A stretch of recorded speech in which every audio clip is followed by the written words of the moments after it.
Always trust. We ask the questions. What is needed in the world?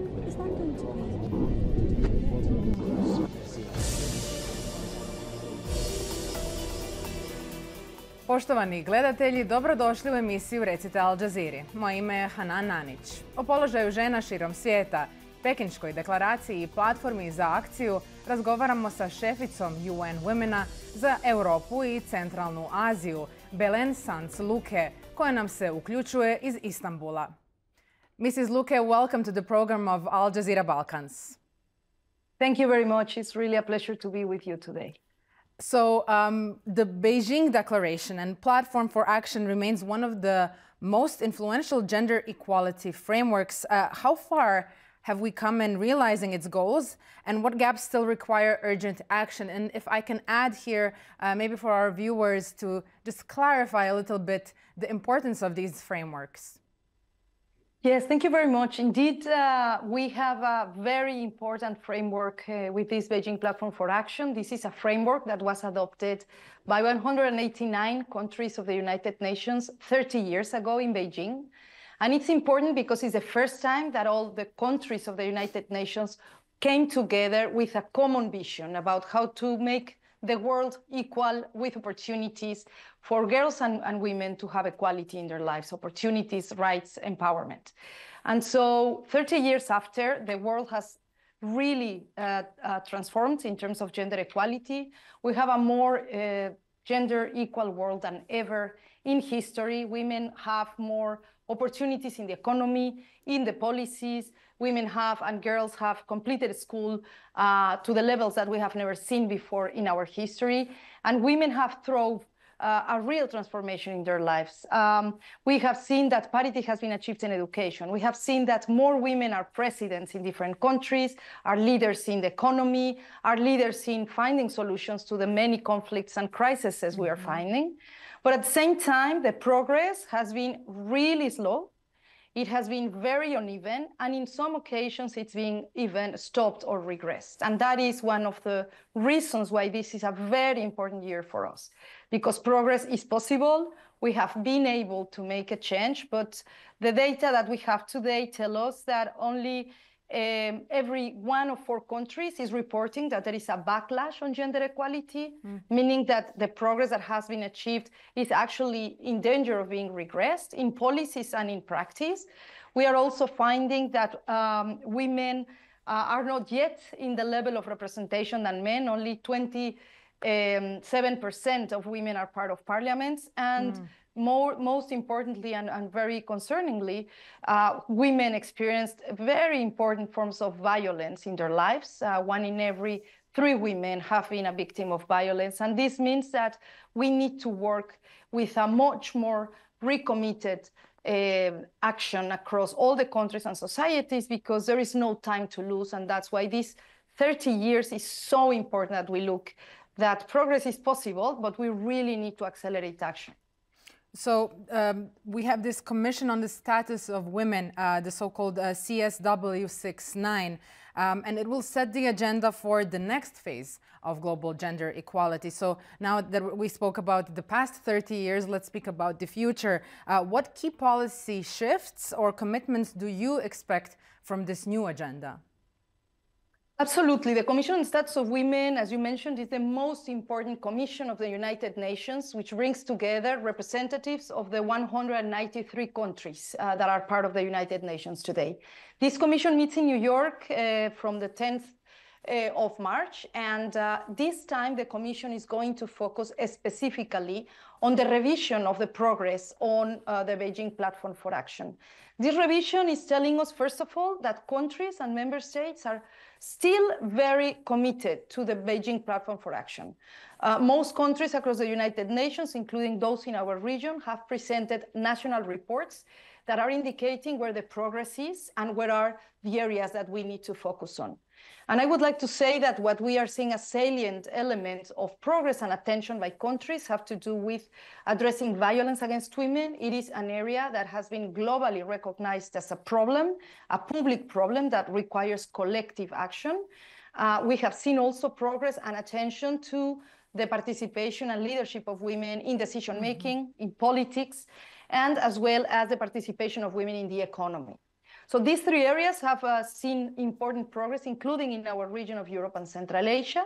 However, what we expect from this Commission is that the specific areas of acceleration that we have seen as emerging from the national reports of all the countries of the member states are looked at. And these issues include the digital revolution, meaning that the digital world it really includes gender equality and women's rights as part of the new scenario of the digital world that we are living in. We are also looking at violence against women and really implementing the norms and frameworks that the countries have put forward, including the Istanbul Convention, that is a convention approved in this region for advancing the prevention and attention of violence.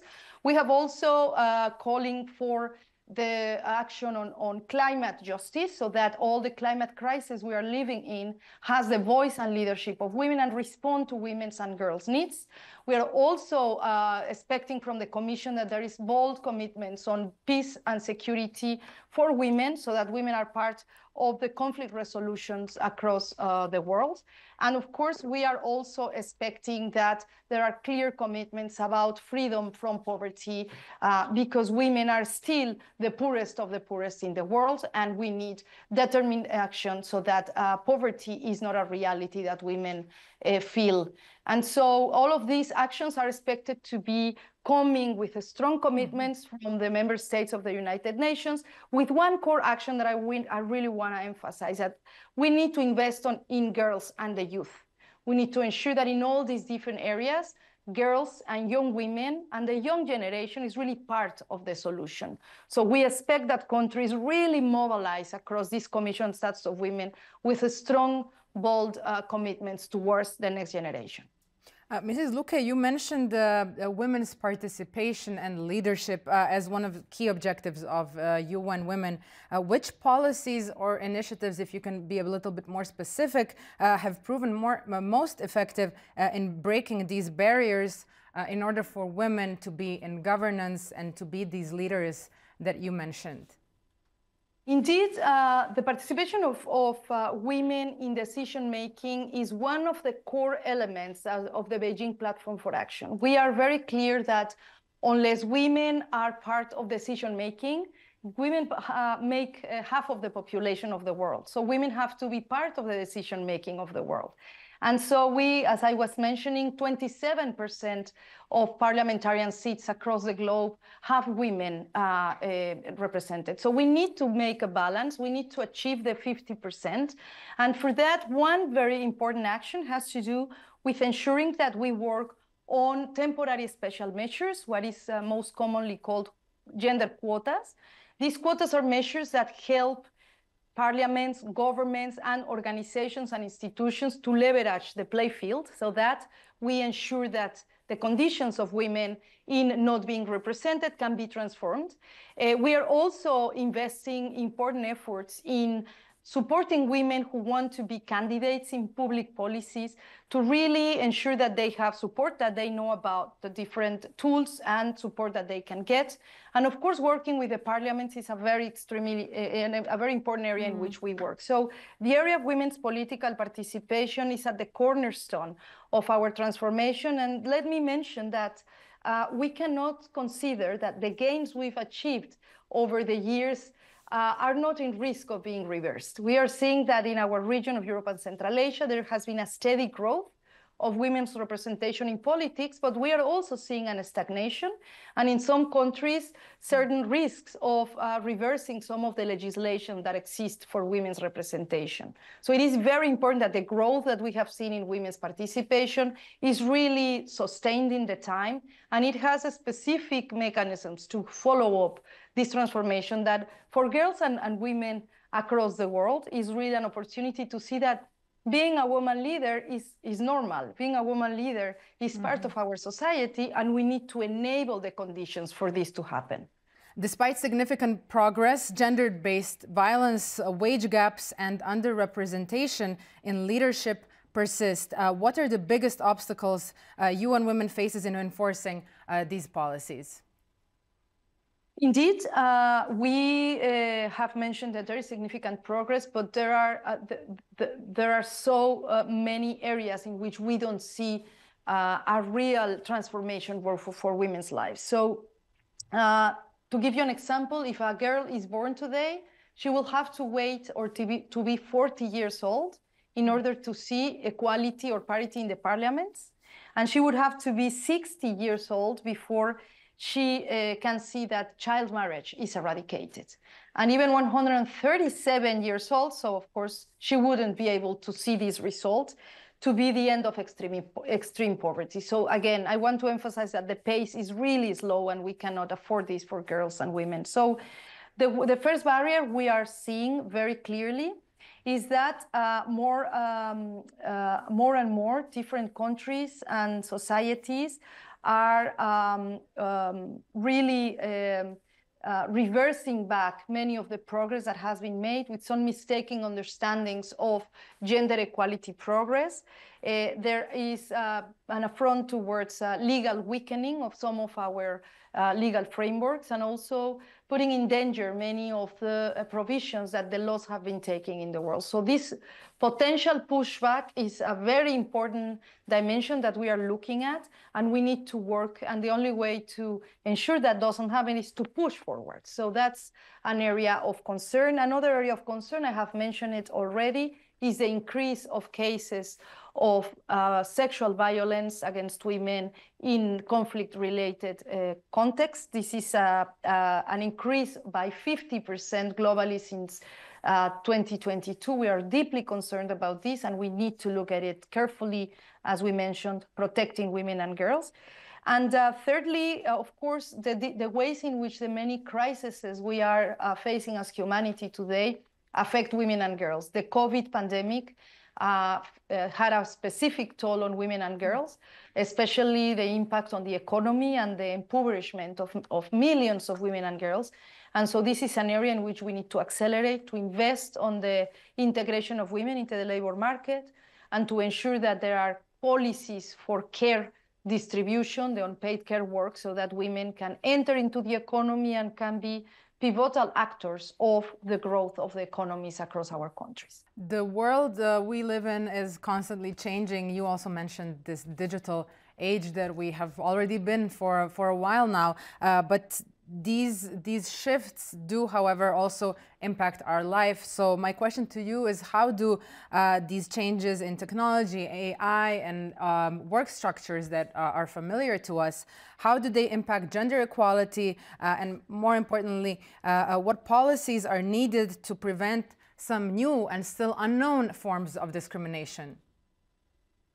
Important question, and such an important topic for UN Women, because we have seen that, of course, the new technologies is the space and the world of the future. The new technologies will generate the majority of the jobs in the future, and indeed it's a space with most of the women and girls across the globe are faced with, and the society as a whole. So we have seen a growth of women using internet in the last years, from 50 to 60% of 65% of women globally are users of internet.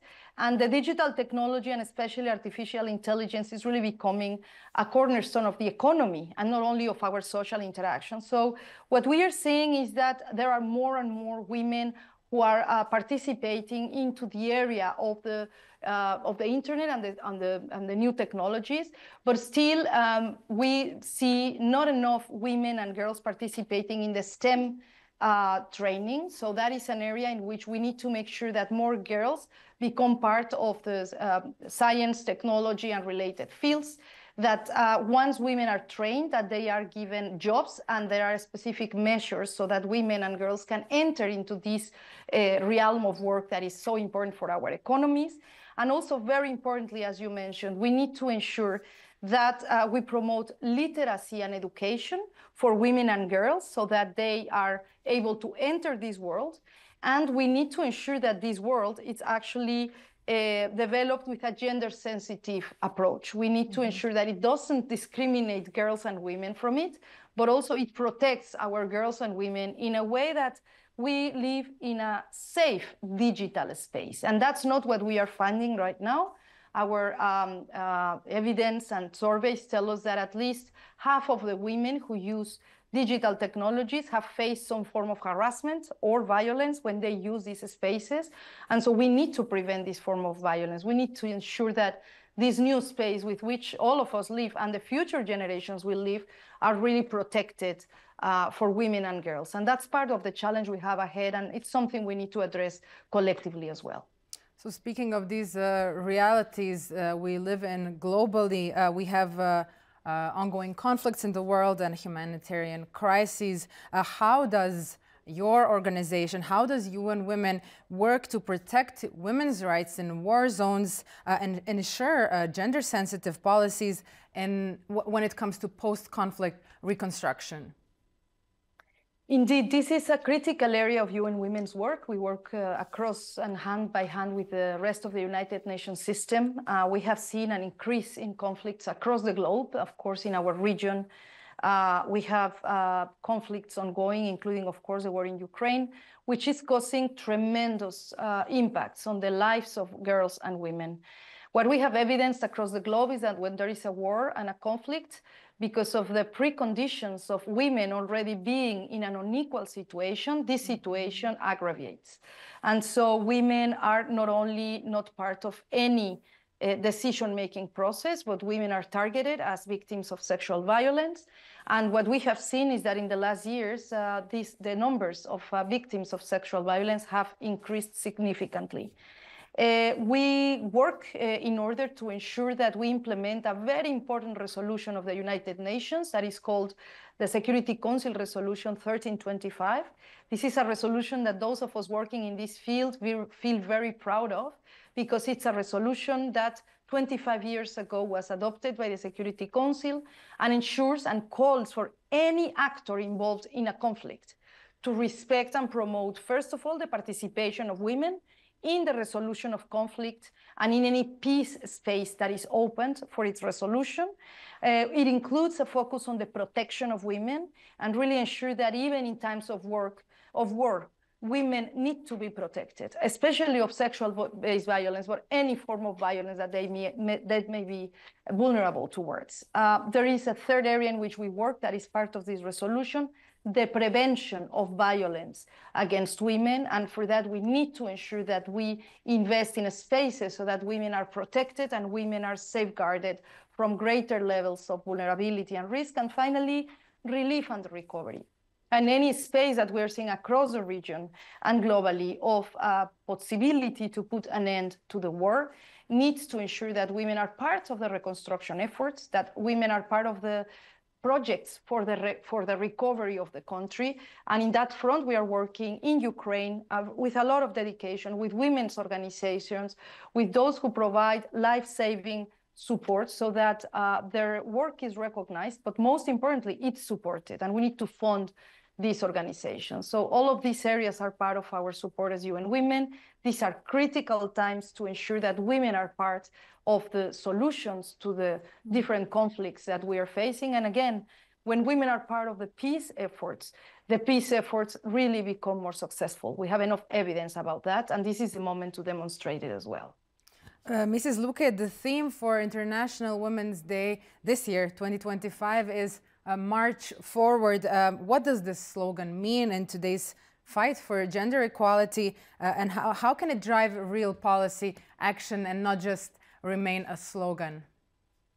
Yeah, thank you so much for this question. This is such an important year. As we've been saying during this interview, as we are showing across all our social media during this commemoration, this is not any year. This is a year where we have made more progress than ever, but the progress is so slow and so uneven that with this commemoration, we need to mobilize globally all the sectors of our countries and societies. So after these 30 years, we really need to advocate for increased funding for gender equality. We need to ensure that our women feminist groups are not abandoned in this moment of polycrises. We need to ensure that they receive support.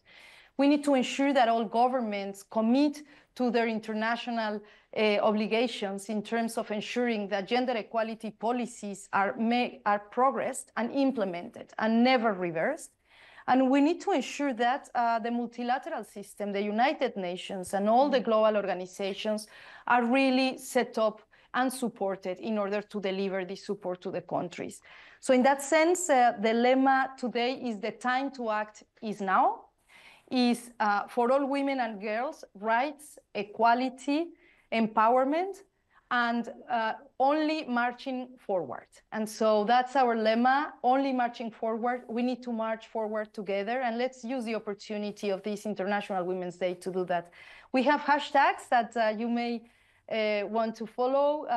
Hashtag for all women and girls, hashtag IWD 2025, and we hope that you can disseminate broadly also the evidence, the materials, and the messaging that we are mobilizing this year that is such an important year. Mrs. Luque, finally, if you had a message for young people watching this interview and who want to make a difference in the fight for gender equality, with everything we talked about, with all the lessons we have learned as a civilization throughout this decades and hundreds of years long fight for gender equality, what would be your message? My message would be that this is their or your struggle, if you're the young people looking at this. This has to do with you. It is possible to create a world that is equal, that is free for everyone to thrive, to grow, to be happy. And so we invite you to really be part of this effort that is a global effort, and to follow all these different initiatives that we are undertaking, so that you are also a very important thriving force of this transformation we want to see in the world. Mrs. Luque, thank you very much for speaking to Al Jazeera Balkans. Thank you very much for having us. Always trust. We ask the question. What is needed in the